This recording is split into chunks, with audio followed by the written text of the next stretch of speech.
Naniniwala si Vice President Sara Duterte na paninira lang umano ng administrasyon ang reklamong pananakit na isinampa laban kay Davao City 1st District Representative Paulo Pulong Duterte. Nakatutok si Marisol Abduraman.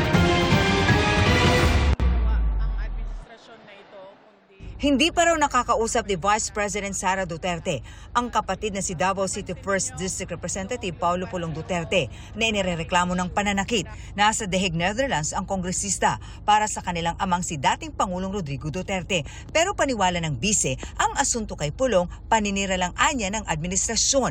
Nung lumabas naman yung kanilang May 1 na 20 pesos ang kilo ng bigas ay tinigil kaagad ng May 2, lumabas naman yung complaint ko kay Congressman Pulong Duterte. So nakikita nyo na basta merong nangyari na kagagawan ng administrasyon, ang ginagawa nila ay sinisira nila ang kanilang kalaban sa politika para matabunan yung totoong issue ng bayan.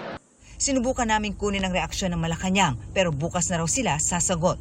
Naharap si Pulong sa mga reklamong physical injuries at grave threat na inihain ng negosyanteng si Cristian John Patria sa Department of Justice. Ang PNP, iginiit sa isang pahayag na wala silang hawak at hindi sa kanila galing ang anumang kumakalat ng CCTV footage na umano'y may kaugnayan sa insidenteng kinasasangkutan ni Duterte.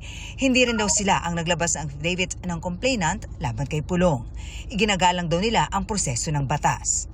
Para sa GMA Integrated News, Marisol Abduraman, nakatuto 24 oras.